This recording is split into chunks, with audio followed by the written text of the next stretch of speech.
Hey Geekies, welcome to another episode of Indeed. I am your host, Katelyn, and today, as you can tell, I'm in a slightly different setting. So actually, I just set up a new wall space in my office to do Indeeds in front of, along with all the videos that are on my personal channel, which you can check out right here.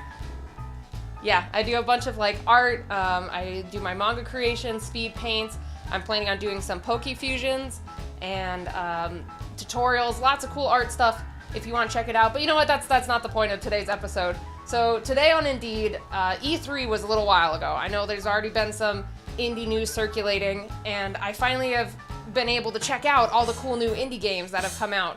And one of them really caught my eye. It was called We Happy Few. So this is a really cool and creepy looking game that I'm really excited for. I'm planning on playing it when it comes out, but let me cover a couple more things about it. So We Happy Few was announced in February of 2015, but they revealed the full gameplay trailer at E3. This game has a very similar feel to BioShock, and it's been compared to it a lot, and it's set in a dystopian, grim, sci-fi future Britain.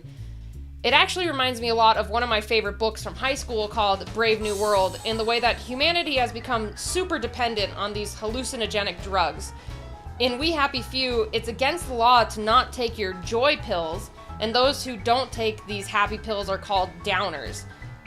Compulsion Studio has revealed that this game will be featuring 3 different playable characters and a bunch of different scenarios throughout the game, so players will not have to play the same character throughout the whole game.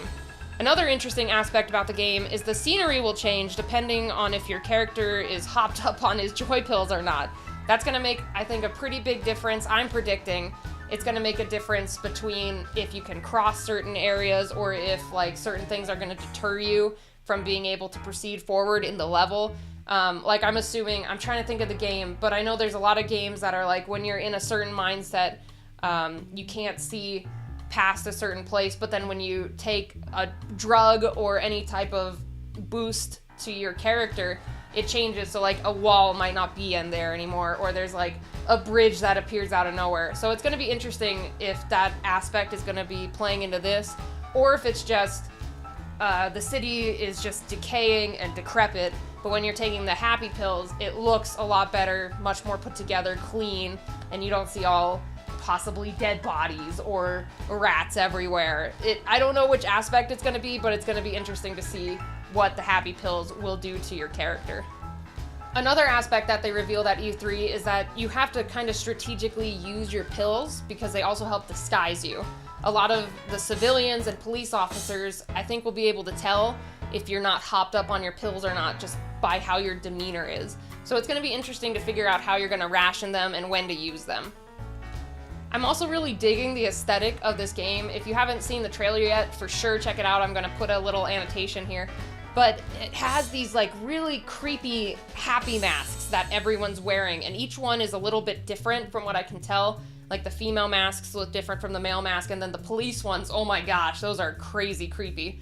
But I'm really digging it. It's kind of this weird, interesting creepiness that you can't take your eyes off of. You just are kind of cringing at it, but it's just there and you can't stop watching it.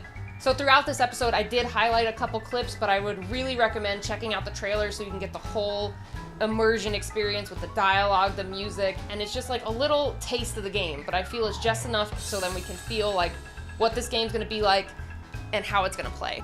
So again, thanks you guys for stopping by on this episode of Indeed. I am really excited for We Happy Few. I know I'm gonna play it. I'm probably gonna purchase it.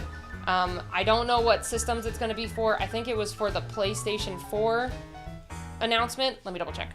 So I did just confirm this game is only going to be right now for PC and Xbox One. A lot of people are kind of hopeful that it's going to come out for PlayStation. I personally am, because I have a PlayStation. And I mean, if push comes to shove, I'll just buy it on Steam or put it on my PC. But I think it would lend really nicely to the graphics that are capable in a PlayStation 4. And I mean, I don't have an Xbox One, so I can't really compare, but I'm hoping that they push it to more platforms. So I'm really excited. I hope you guys are. And thanks for stopping by and checking out this episode of Indeed. And if you aren't already a Super Geek friend, go ahead and hit this subscribe button right here. Thanks guys for stopping by, and I'll see you in the next episode.